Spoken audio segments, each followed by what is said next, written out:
Hey everyone, Kristen Jenson here, and I'm excited because I'm about to be joined by Adrienne Livingston.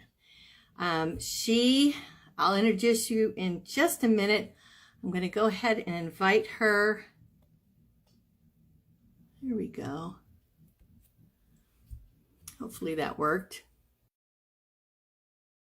Here we go. She should be on momentarily.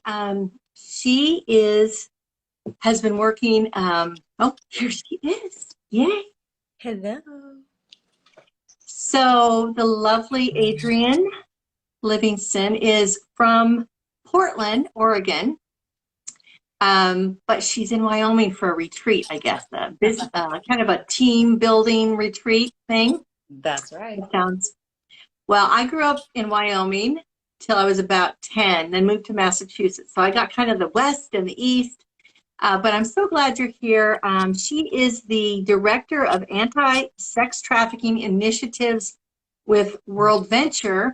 Yes. And we're going to talk today about some of her work, but also some preventative actions that parents can take to make sure that their kids are safer from ever being trafficked, ever being, seduced into this really sad and dangerous situation. Yeah. So welcome, Adrienne. Thanks for joining me. Thank you for inviting me to be a part of this. Thank you. Well, tell me a little bit more about your work with Worldventure, and then I'm going to just give a few stats about, problems with,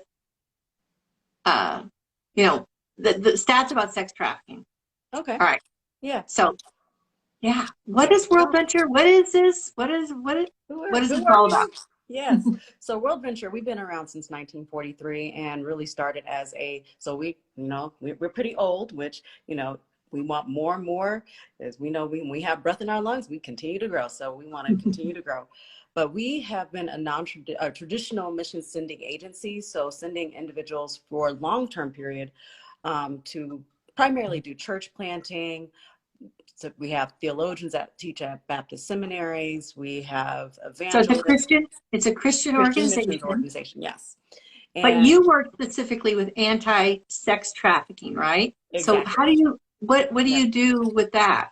Yeah. So with that, and I'm thankful that, Worldventure noticed that they really wanted others to also participate outside of the traditional roles. And so with that, we call it 360, our vision to be able to impact communities holistically in many different ways. And that's where this department was able to actually grow. And we call it the Justice Department. It's anti-sex trafficking. We also have like arts and media, we have government, etc. But for this department, it really is looking at the global picture of this issue of sex trafficking, of saying it happens everywhere. It happens in people's backyards. Oftentimes, and even when I was starting to learn about this issue, I would watch a movie and think, oh, it happens over there. It happens in another country.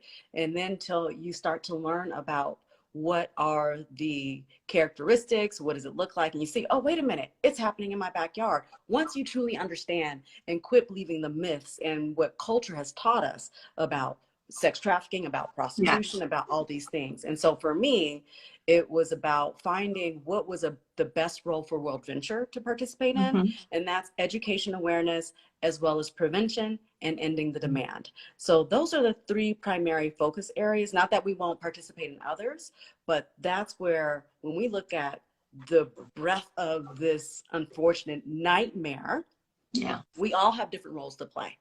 And so how do we do that? And then how do we collaborate and work together so that we synergize our efforts together? Yeah. And that's what we've been doing, is working together. I know you wrote an excellent article for us. Thank you. And one of the points you made in that article was like a point that Russ Tuttle made yesterday, is like, people say, oh, well, it can't be my kid. It won't be my kid. This will never happen to us. But it does happen across, socioeconomic. So I just wanted to give a few stats out. And I want to also welcome everybody that's joined us. Thank you so much for caring about this issue enough to be here with us, and I know that others will also see it later on. Um, but the average age of entry into sex trafficking in the United States is ages 12 to 13. That's very young. I guess I always thought it was maybe 17 or 18, but no, it's 12 to 13 years. The sex trafficking industry earns $99 billion a year, which is a crazy amount of money. But this is really sad. The life expectancy, the average life expectancy of sex trafficking victims, if they don't get rescued, is only 6 to 7 years after they've been involved in this. And why do you think that is, Adrienne?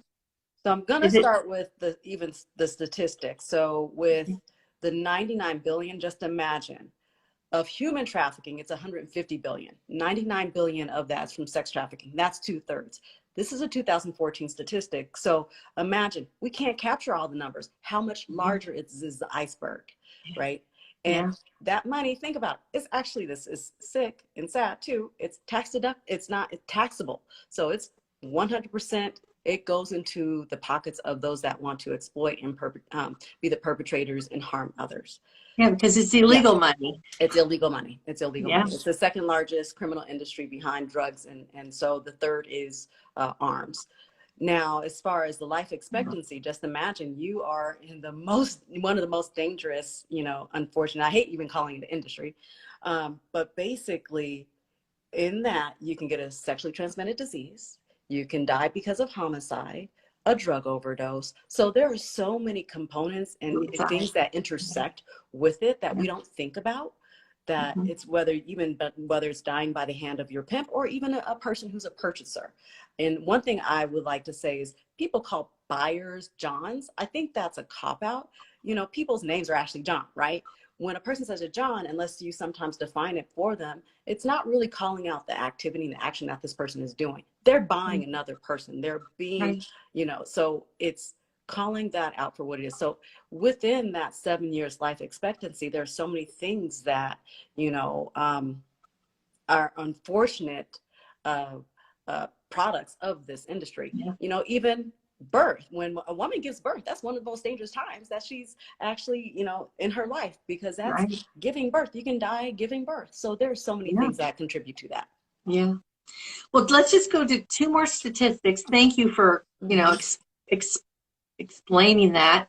We're going to get to how to protect children, though, in just a minute. As 3 great ways to protect children. But another statistic is that 50% of the sex trafficking victims are male. So we might think that, it's just our girls we have to worry about. Actually, no, it's girls and boys that are sex trafficked equally, apparently, to this, and that's something all parents should know about. And also, the average time from the first interaction online, right? The average time for the first interaction from an online predator to convince a minor to meet up in person is only 8 days. That means sometimes it's shorter, sometimes it's longer, but it's not months, right? It's days that these kids get approached online, they're friended, maybe they're lonely, whatever, and then they walk outside of their house and this isn't kids that are just in terrible home situations.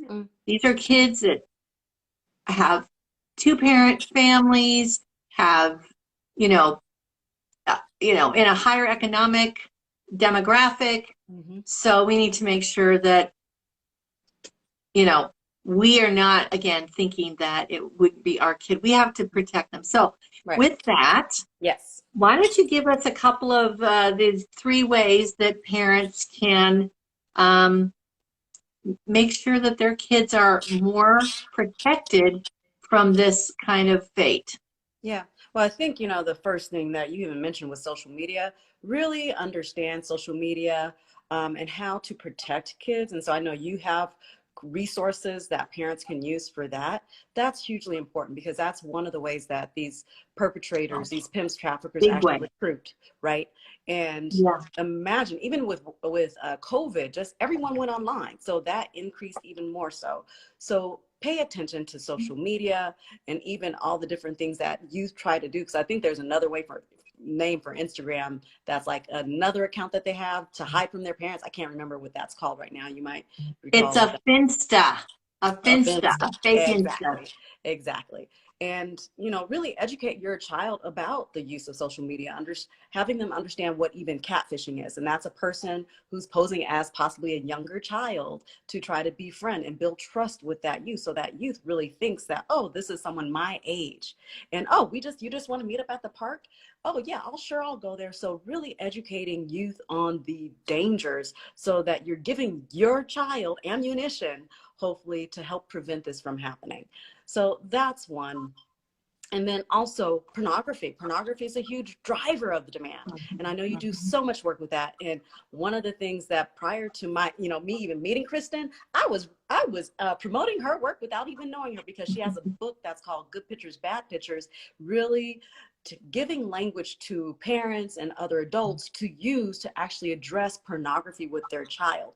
Because in our very glamorized culture, in our culture of social media and our culture, even commercials, they are using sex to sell. So it's really, I think, using those images and fine tuning someone's mind to accept those images and think, oh, they're okay. Our culture is really saying, showing your body in a way to sell, it's okay. So really, I think talking to children about pornography, about sexualized images, and really leading them through a conversation is partly educating them, but leading them through so that they're actually conversing with you and it's not lecture based. I think conversation is key to this, and not shying away from this topic that can be very uncomfortable.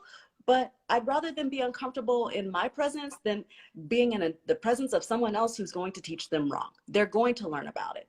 It's not about if, but when. So really, being there and digging deep, even in that uncomfortableness, is going to help protect your child. Yeah, you don't want, I've heard so many people that said, they didn't find out about their kids' issues with pornography for 10 years, 15 years. They were adults then, and they wish they'd only known. They wish they'd started that conversation earlier. And pornography really is a grooming tool. It desensitizes, and it does teach kids that they should objectify their bodies. Yep. Right? That their bodies are objects for consumption. And that is just helping you to groom. Pornography is already grooming these kids, and all the sexualized media is already grooming those kids. So talking to your kids about that, especially. All right. So what's another one? And just really quickly on pornography, unfortunately, pornography has been a sex ed for our youth, and it is so violent. So really, I think that's a key thing, and starting from an early age with age-appropriate language to educate them on, but not a one-and-done conversation, but a continued conversation. So that's one. Another is really, I actually helped to develop a girl empowerment curriculum. It's a curriculum that's a sex trafficking and domestic violence prevention curriculum, specifically for youth in a Christian context, whether it's a church, a school, a nonprofit, because these pimps and traffickers, they will go wherever. So if it's a girl in church, they'll try to use that language. It's a girl in a mosque, they'll use that language. It's a girl just in a school, they'll use that language. They'll go wherever girl and boy are. Now, it does look different with the genders. That's one thing I have noticed, but unfortunately the trafficking and the exploitation and the trauma and the harm, it's the same. But they do have different things that we need to really pay attention to, and how to converse with both genders. And also, and I know the LGBTQ, I don't want to leave them out, because that's a whole nother area as well. But basically, educating your children on healthy and unhealthy relationship characteristics. And it's not just telling them what it is, it's actually leading them through a conversation. So one of those that I give as an example, I could say, pimps and traffickers, they try to isolate you. And a person might hear that and think, oh, I'll know when that happens, right? I say, okay, so how about this? What if you have someone who's because we talk about boyfriending, which I'll get to, that says, you know, we've just been hanging out and you make me feel so special and I really feel so uncomfortable around your parents. Can you and I just hang out today? I'm like, does that sound like they're trying to isolate you? No, it doesn't. It's actually very complimentary. And then the message is going to be a very similar message to get to the end outcome of that person not being with their friends or their family, saying, you know what? You know, I thought you really wanted to be with me today. And I was really looking forward to that time. And your friends, they look at me so uncomfortably. I don't like hanging around them. Can you and I just be together today? You know, let's go do this. So they continue to do messages like that over and over, where it doesn't sound like a black and white, you know, oh, they're trying to isolate me. No, it's very gray. It's very murky. And it's actually, again, you feel kind of nice, like, oh, he just wants to be around me. Just me, Right, just myself. me, exactly. So I'm special. right, and at the end of, you know, however many months that they're trying to groom and recruit you, you realize you don't have support anymore. You don't have someone to go to if you feel that you're in trouble and you need help. That's what we have to start doing with our youth, is not just telling them, but demonstrating and leading them through a conversation and say, what does that make you And feel? scenarios, right? The Exactly, those scenarios. scenarios, exactly. So those, having them understand their boundaries. Do they know when someone's doing a boundary creep? You know, you might be a person who is, I'll just use a very non-sexual, you know, sex trafficking example. Maybe you're afraid of heights, and you have a person who sees a ladder and says, you know, I know you're afraid of heights, but just take one step up. It's like, is that a boundary creep? And you might have your reason for not, you know, like going I'm high. not going on that Right, ladder. that's not. But, oh, see, you made one more step. You can do one more. That's little creeps. That next thing you know, you get to the top. You're like, oh my God, and you're I love outside, you're that, afraid, Adrienne. etc. I love that. Yeah. Everyone here that's listening should talk to their kids about boundary creep. Yes.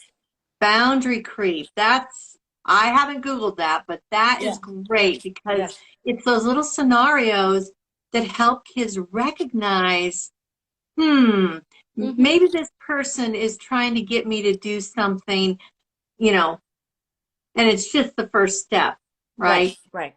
Because And they're so, not going to take you from day 1 to day 8 all in one step. It's no. steps. Right, exactly. So what that might look like because there's the whole situation called boyfriending.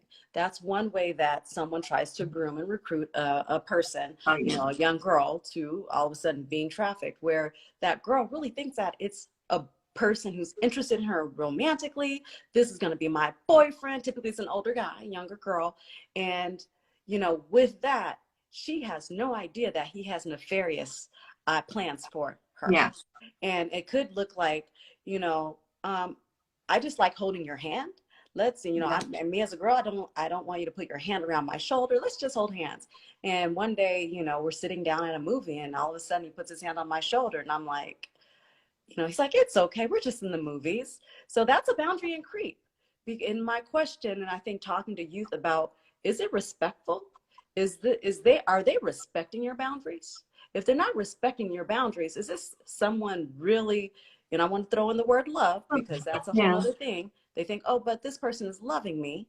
It's like, Right. is that really love if they're not respecting? The next thing you know, maybe he's trying to kiss you on your neck or your lips, you know, all those things where you're so not And this is comfortable kind that of they a don't refuse it. that's a normal progression of affection. Right. But again, are there other red flags, especially with that, where they're trying to isolate you from your parents or put a wedge between you and your friends? Yeah. So Yeah. really important. Yeah. I know that can happen online. I heard about this happening in person, like these guys would go to the mall if they're looking for girls, and they would strike up a conversation, and he would say something like, "You've got beautiful eyes." And if she would look down and say, "No, I don't," he said, I had her.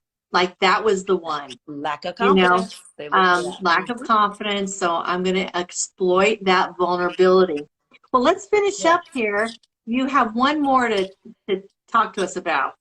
Well, I do like the word love, because this is one where a lot of, in that situation, the boyfriending, what they're exploiting is a natural human desire, a natural tendency. I want to be loved. I want to have a boyfriend, or, you know, maybe it's, you know, a guy, I want to have a girlfriend.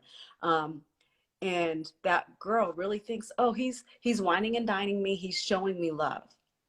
I like to go to the biblical definition of love. First Corinthians, I think it's, uh, it's, why is it escaping me? But I will get it. But basically, it is Because love you're is on an kind. IG Live, of Yeah, course. I'm so patient. I'm so passionate about this. See, that's all it is passion. But the fact is, what it is love is patient, love is kind, love is not boastful, it is not jealous.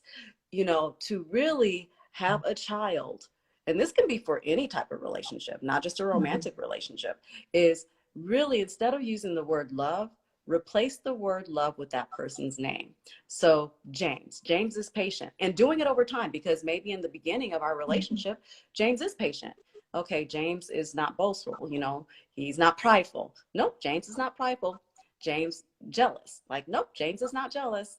Now, mind you, I want to say a caveat here is no one is perfect, and sometimes a person may get impatient, but look at the characteristic of the person. So maybe 2 months down the line, you do that again.